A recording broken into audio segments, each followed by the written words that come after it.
Wa man satara ala muslimin, dan barang siapa menutupi atas orang muslim di dunia, satarallahu alaihi fid dunya wal akhirah, maka Allah akan menutupinya di dunia dan akhirat. Jadi kalau kita menutupi aib saudara muslim kita, maka di dunia pun aib-aib kita akan ditutup oleh Allah sebelum nanti di akhirat.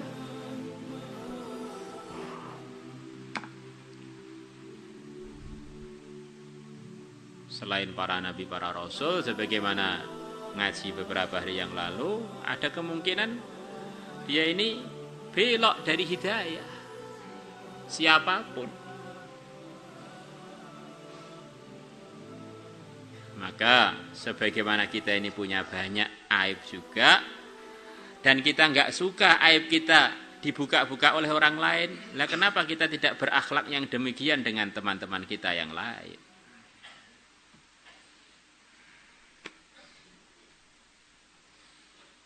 La ilaha illallah. Yang kita benci itu adalah kemaksiatannya, bukan yang kita benci orangnya.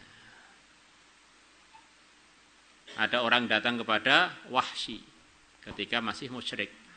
Pembunuhnya seorang budak hitam, pembunuhnya paman Nabi yang begitu disayangi oleh Nabi, Sayyidina Hamzah, yang digelari oleh para sahabat, bahkan oleh Rasulullah dalam sebagian riwayat kalau saya nggak salah dengan gelar Asadullah, singanya Allah.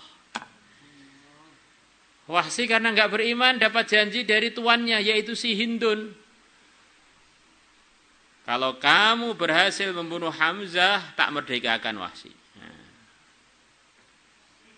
Dan Wahsy ini datang dari Ethiopia sana, datang dari negeri Afrika. Dan dia ini ahli ngelempar tombak dari jauh.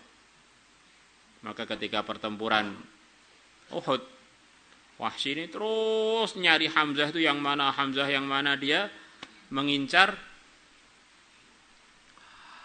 waktu yang tepat untuk menombak Sayyidina Hamzah.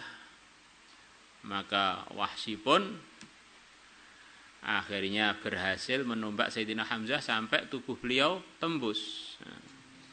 Akhirnya Sayyidina Hamzah gugur. Dosa yang begitu besar dilakukan. Kemusyrikannya sudah salah besar, tambah membunuh paman kesayangan Nabi.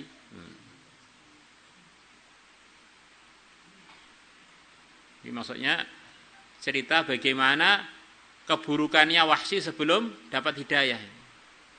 Maka Wahsy sendiri akhirnya dimerdekakan oleh Hindun. Hindun saking bencinya dengan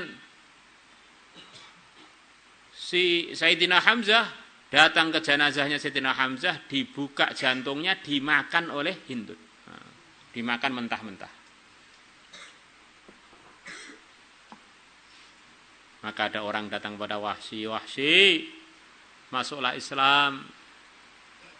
Saya enggak mau, dosa saya sudah terlalu banyak. Kecuali kalau Allah menjanjikan untuk saya, dosa saya dimaafkan semuanya, saya baru mau masuk Islam. Kalau masih sebagian saya enggak mau. Maka akhirnya turunlah ayat, Qul ya ibadiyalladzina asrafu ala anfusihim la taqnatu mir rahmatillah innallaha yaghfiru dzunuba jami'ah. Katakanlah Muhammad, hai hamba-hambaku, hamba-hambanya Allah yang telah melampaui batas atas diri mereka, telah berbuat yang melanggar begitu banyak. La taqnatu mir rahmatillah, janganlah kalian berputus asa dari sayangnya Allah. Innallaha, sungguhnya Allah, yaghfiru dzunuba jami'a, memaafkan seluruh dosa. Maka Wahsy baru masuk Islam. Wahsy-nya yang membunuh Sayyidina Hamzah dapat hidayah. Hindun yang makan hatinya Sayyidina Hamzah juga dapat hidayah.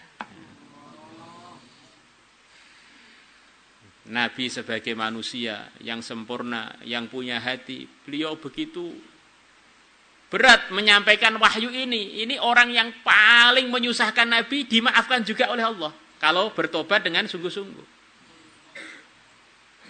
Maka Nabi sebagai manusia yang sempurna. Manusia sempurna gimana? Ya, hati itu kalau disakiti ada lukanya. Itu sempurnanya manusia begitu itu. Nabi bilang, Wahsy, ya sudah kamu dapat hidayah kurang lebihnya. Tapi saya minta kamu seumur-umur nggak usah nampakkan muka kamu pada saya. Yes, itu kamu ikut berjuang, ikut ini, ikut itu. Maka Wahsy nggak berani nampakkan wajahnya sampai Rasulullah wafat. Yes, ketika masuk Islam itu saja, itu terakhir kali. Kemudian Wahsy itu, wah saya adalah menyusahkan Nabi, saya pengen dengan tombak yang sama ini, saya pengen membunuh orang yang menyusahkan Rasulullah. Siapa ini? Akhirnya ketika Sayyidina Abu Bakar jadi khalifah, muncullah Nabi palsu, Musailimah Al-Kadzab. Maka Wahsy dengan tombak yang sama dalam sebagian riwayat menombak Musailimah, matilah Musailimah. Nabi palsu itu. Ini satu gambaran bagaimana kalau orang itu memang sungguh-sungguh di dalam bertaubat, walaupun dosanya seperti Wahsy pun dimaafkan oleh Allah.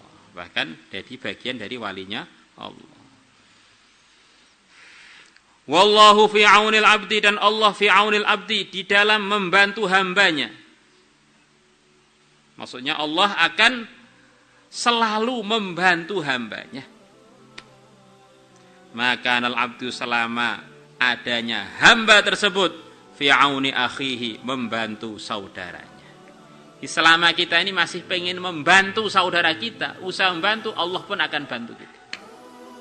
Jadi kalau kita ini ogah-ogahan, ya akhirnya bantuan Allah kepada kita ya datangnya nggak jelas. Jadi kita ini bantu orang itu sebetulnya bantu diri kita sendiri. Karena orang kan bukan kita toh, yang berbuat kita, berarti dapatnya ya kita ini. Yang dapat kita.